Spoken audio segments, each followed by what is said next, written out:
কোরআনে কারীমকে তারা এত ভালোবাসতেন, কোরআনে কারীমকে এত সম্মান তারা দিতেন, এত মর্যাদা দিতেন, কোরআন দিয়ে কথা বলার মতো তারা ক্ষমতা অর্জন করেছিলেন। জোরে কোন সুবহানাল্লাহ।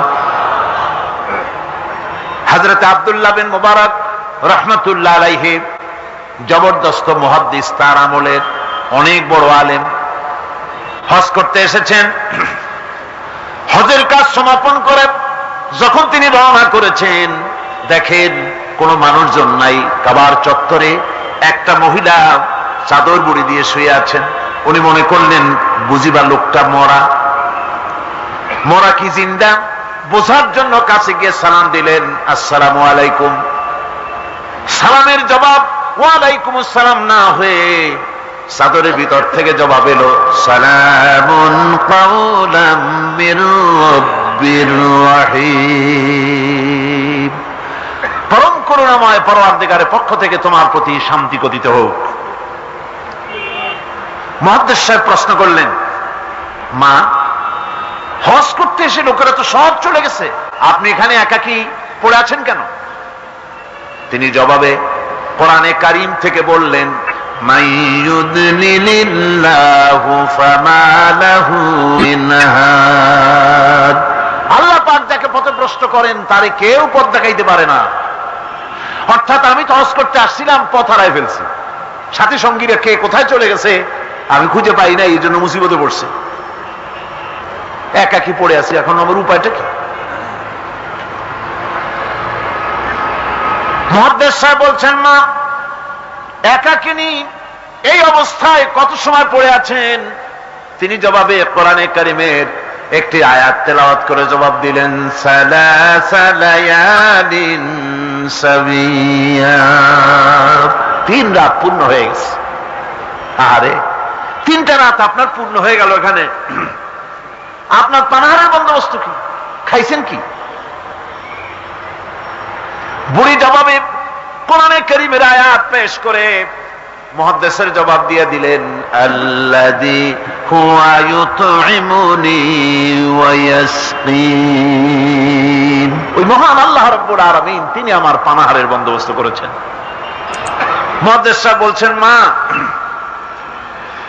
আমার কাছে কিছু খাবার আছে, আপনি দয়া করে এই খাবারটুকুন গ্রহণ করুন। বুড়ি তখন কোরআনে কারীমের একটি আয়াত পাঠ করে এই প্রস্তাবকে ডিনাই করলেন। বুড়ি পড়লেন, সুম্মা আতিম্মুস সিয়ামা ইলাল লাইল। তোমাদের রোজাকে সন্ধ্যা পর্যন্ত পূর্ণ করো। এর দ্বারা বুড়ি প্রমাণ করলেন আমি তো রোজা রাখছি, কাজে সন্ধ্যা আসার আগে তো কিছু খাইতে পারবো না।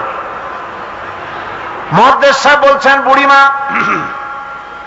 এটা যখন রমজান মুবারকের মাস নয়, আপনি বোধহয় নফল রোজায় রেখেছেন, সফরের হালতে ফরজ রোজাও তো ছেড়ে দেওয়া যায়। আপনি কি খাইছেন না খাইছেন, আপনি আমার এই খাবারগুলি খান, রোজা ভাঙলে অসুবিধা হবে না? নফল রোজা ভাঙলে অসুবিধা কি? বুড়ি জবাবে বলছেন, ওয়া আনতা সুমু খায়রুল লাকুম ইন কুনতুম তা'লামুন। যদি তুমি নফল রোজা রাখো তা তো তোমার জন্যই কল্যাণকর, সুতরাং আমি নফল রোজা রাখছি, সেটা আমার জন্য কল্যাণকর, তোমার কথা মতো আমি খাবো নাকি? মুহাদ্দিস সাহেব বলছেন, বুড়িমা, প্রত্যেক কথার জবাব কোরআন দিয়া দেন কেন, কারণটা কি? বুড়ি জবাবে বলছেন, কোরআনের আয়াত পাঠ করে জবাব দিচ্ছেন, মা ইয়ালফিযু মিন কাওলিন ইল্লা লাদাইহি রাকীবুন আতীদ। মানুষ এমন কোন কথা বলে না যে কথা ফেরেশতারা রেকর্ড করে না রাখে, সব কথা রেকর্ড হয়ে যায়। সুতরাং আমি চিন্তা ভাবনা করে বাছাই করে নিলাম, কোরআন দিয়ে কথা বলবো, এই কথাগুলি রেকর্ড হবে, প্রাপ্ত হবেই না, প্রত্যেক অক্ষরে অক্ষরে 10-10 করে নেকি আমলনামায় লেখা হয়ে যাবে। মুহাদ্দিস সাহেব মনে মনে একটু চিন্তা করলেন, এই বেটি হলো বুড়ি, একটা মেয়ে লোক, আর আমি মুহাদ্দিস মানুষ, সে কোরআন শরীফ দিয়ে কথা কইয়া বাহাদুরি দেখায়, আমি তারে মাতৃ জবান দিয়ে কথা বলাবই, এই চিন্তা তিনি করলেন। তিনি তো বড় আলেম ছিলেন, অত্যন্ত বড় আলেম। তার সম্পর্কে তার সাথীরা কবিতা রচনা করেছিলেন। তিনি যখন তার এলাকা ছেড়ে গিয়েছিলেন, তার সাথীরা বলেছেন, ইজা সারা আব্দুল্লাহ মিম্মার উলাইলাতান, ইজা সারা আব্দুল্লাহ মিম্মার উলাইলাতান সারা আনহা নূরুহা ওয়া জামালুহা। আব্দুল্লাহ যখন আমাদের এলাকা ছেড়ে গেল, তখন এলাকার সৌন্দর্য গেল, নূর গেল, আলো গেল, সব হারায় ফেললাম, যেহেতু তিনি সাহিবি ইলম ছিলেন। তারা বলল, ইযা যুকিরাল আখিয়ারু ফি বালদাতিন ফাহুম আনজুমুন ওয়া আনতা হিলালুহা।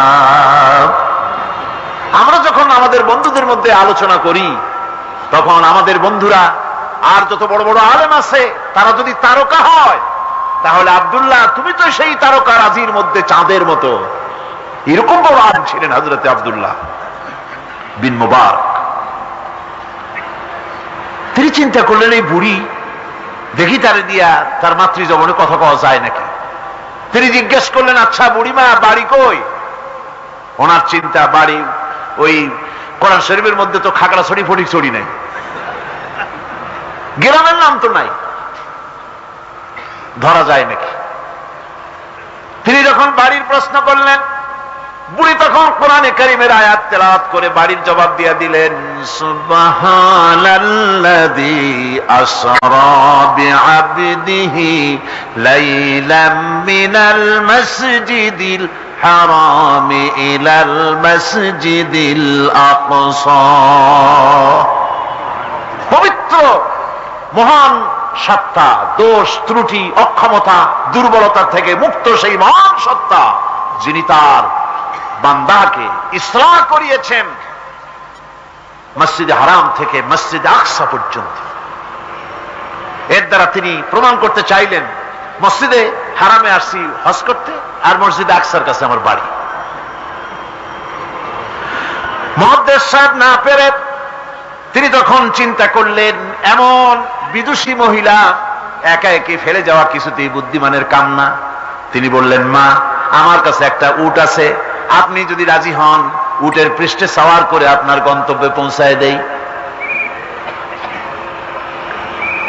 বুড়ি তখন কোরআনে কারীমের একটি আয়াত পাঠ করে সম্মতি প্রদান করলেন। তিনি পড়লেন, ওয়া ইন তাফআলু মিন খায়রিন ইয়ালামুহুল্লাহ। যদি তুমি কোনো ভালো কাজ করো, অবশ্যই আল্লাহ তা জানবেন এবং এর জন্য উত্তম ভাবে আল্লাহ পাক তোমাকে পুরস্কৃত করবেন। তার মানে হলো, পথ হারা মানুষকে পথ দেখানো নিশ্চয়ই ভালো কাজ। তুমি একটা ভালো প্রস্তাব করছো। মুহাদ্দিস সাহেব বললেন, মা, আমার এই উটের উপরে আপনি আরোহণ করুন। বুড়ি উটের উপরে আরোহণ করতে যাচ্ছেন, হঠাৎ লক্ষ্য করে দেখছেন মুহাদ্দিস সাহেব তার দিকে তাকায় আছেন। বুড়ি তখন কোরআনে কারীমের একটি আয়াত তেলাওয়াত করলেন, কুল লিল মুমিনিনা ইয়াগুদ্দু মিন আবসারিহিম। নবী, মুমিন মানুষদেরকে, মুমিন বান্দাদেরকে বলুন, তারা যেন তাদের চক্ষুকে পরনারী থেকে নিম্নগামী করে। বুড়ি এই আয়াত দ্বারা বলতে চাইলেন, মুহাদ্দিস সাহেব, আমি বুড়ি মানুষ, উঠে সাওয়ার হতে গিয়ে না জানি বেসতর্ক হয়ে যেতে পারি, চক্ষুকে নিম্নগামী করেন। সুবহানাল্লাহ। উটের রশি টেনে টেনে যখন তারা পৌঁছে গেলেন, তিনি জিজ্ঞেস করলেন, আপনার কি কোনো ছেলে মেয়ে আছে নাকি? বুড়ি জবাবে বললেন, আল মালু ওয়াল বানুনা জিনাতুল হায়াতুদ দুনিয়া। মাল এবং সন্তান সন্ততি এগুলি হচ্ছে দুনিয়ার সুখ সৌন্দর্য, আল্লাহ পাক, এটা আল্লাহর নিয়ামত। তার মানে নিয়ামত থেকে আল্লাহ আমাকে বঞ্চিত করেন নাই, ছেলে মেয়ে আছে। মুহাদ্দিস সাহেব প্রশ্ন করলেন, ছেলে মেয়ে যদি থাকে তাহলে তাদের নাম কি? আটকাবার আটটা বুদ্ধি, যেহেতু সব নাম তো কোরআন শরীফে নাই। বুড়ি সে কাম আগেই সেরে রেখেছে। বুড়ি কোরআনে কারীমের আয়াত পাঠ করে ছেলেদের নাম বলে দিলেন, ইয়া ইয়াহইয়া খুযিল কিতাবা বিকুওয়া وكلم الله موسى تكليما واتخذ الله إبراهيم خليلا। যথাক্রমে তিনটি আয়াত তেলাওয়াত করে তিনটা নাম বললেন, ইয়াহিয়া, ইব্রাহিম, মুসা, আমার ছেলে। সুবহানাল্লাহ ওয়া বিহামদিহি। আরে কপাল পোড়া মুসলমান! এই মুসলমানেরা এখনকার যুগে ছেলেদের নাম রাখে বল্টু, শান্টু, তারপরে বাংলা আর আরবি মিশাইয়া শুভ রহমান, কৌশিক আহমদ, সাগর হোসেন, বাতাস খাতুন, অক্সিজেন বেগম। কি যে আশ্চর্য নাম শুরু হয়ে গেছে। আমার বন্ধুগণ, নাম রাখবেন, সন্তান হলে পরে মা বাপের উপরে হক যেন সন্তানদের ভালো ভালো নাম রাখে। এটা মা বাপের হক, ওয়াজিব, ভালো নাম রাখা। এবার বুড়ি বাড়ি পৌঁছে গেলেন, ছেলেরা সব দৌড়ে এলো। মুহাদ্দিস সাহেব আর কথা বলার সাহস পেলেন না, চুপ করে খাড়া হয়ে আছেন। ছেলেদেরকে বুড়ি তখন নিজের থেকে কিছু টাকা পয়সা বার করে ছেলেদের বললেন, ফাবাসু আহাদাকুম বিওয়ারিকিকুম হাযিহি ইলাল মাদিনা, এই রৌপ্য মুদ্রাগুলি নিয়ে যাও এবং বাজার থেকে কিছু উত্তম খাদ্য সামগ্রী কিনে আনো। বাজার থেকে খাদ্য সামগ্রী আনিয়া প্লেটে সাজাইয়া মুহাদ্দিস সাহেবের সামনে রাখে বুড়ি বলতেছে, কুলু ওয়াশরাবু হানিয়াম বিমা আসলাফতুম ফিল আইয়ামিল খালিয়া। বিগত দিনে তুমি আমার জন্য যে পরিশ্রম করেছো তার বিনিময়ে কিছু আহারও গ্রহণ করো। মুহাদ্দিস সাহেব খানা শেষ করে ছেলেদেরকে এক কোনায় নিয়ে জিজ্ঞেস করে, ছেলেরা, তোমার মা কোরআন শরীফ থেকে এই ধরনের কতদিন কথা বলতেছে? ছেলেরা বলে, মুহাদ্দিস সাহেব, আমরা জ্ঞান হওয়া অবধি শুনতেছি আর হিসাব করেছি 1 বছর 2 বছর নয়, আমার মায়ের মুখের থেকে বিগত 40 বছরের ভিতরে কোরআন শরীফ ছাড়া কোনো কথা শুনি নাই।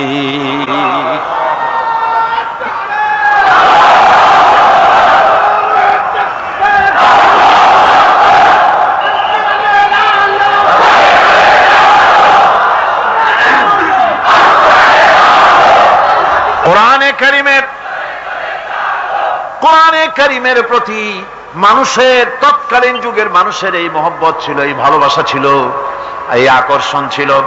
কোরআনের প্রতি আকর্ষণ হারায় জাতির কপাল পুড়েছে। গানের প্রতি আকর্ষণ বেড়েছে, কোরআনের প্রতি আকর্ষণ নষ্ট হয়েছে। আজকের উপস্থিত জনতার কাছে আলেম ওলামা সহ শিক্ষিত ব্যক্তিবর্গ, নারী পুরুষ যারা এখানে এসেছেন, সকলের কাছে বিনীত ভাবে আরজ করছি, কোরআন পড়ুন, কোরআন পড়ুন। কোরআনের মতো নিয়ামত আর নাই। বেশি করে তেলাওয়াত করুন। ফজরের পরে পাইকারি দরে ঘুমাবেন না। ফজরের নামাজের পর তেলাওয়াত করার অভ্যাস করুন। কোরআন শরীফকে তেলাওয়াত করুন ফজরের নামাজের পর। তাহাজ্জুদের অভ্যাস করুন, তাহাজ্জুদের নামাজ পড়ে কোরআন শরীফ তেলাওয়াত করেন। কোরআন তেলাওয়াত করার মানে হলো আল্লাহ রাব্বুল আলামিনের সঙ্গে কথা বলা। সুবহানাল্লাহ। কোরআন তেলাওয়াত মানে হলো আল্লাহর সঙ্গে কথা বলা, আর হাদিস পড়ার অর্থ হলো নবীজির সঙ্গে কথা বলা। এত বড় নিয়ামত আল্লাহ আমাদের দিলেন, কপাল পড়া জাতি সেই নিয়ামতকে ভুলে গেছে। কোরআন শরীফ পড়ুন, কোরআন বুঝুন, কোরআন আমল করুন। আল্লাহ রাব্বুল আলামিন ভাগ্য খুলে দেবে, ভাগ্য খুলে দেবেন। দেশে শান্তি আসবে, বরকত আসবে, রহমত আসবে। এই শান্তি, রহমত, বরকত যদি লাভ করতে চায়, কোরআনের কোনো বিকল্প নাই। সকলকে দাওয়াত দেই, সব মানুষ আজকে যত লোক এসেছেন সকলকে আল্লাহ পাক কোরআন সহিহ করে তেলাওয়াত করার তৌফিক আল্লাহ পাক আমাদেরকে দান করুন। কোরআন শরীফ সহিহ ভাবে বোঝার তৌফিক আমাদের দিন। কোরআন অনুযায়ী জীবন চালাবার তৌফিক আল্লাহ পাক আমাদের দান করুন।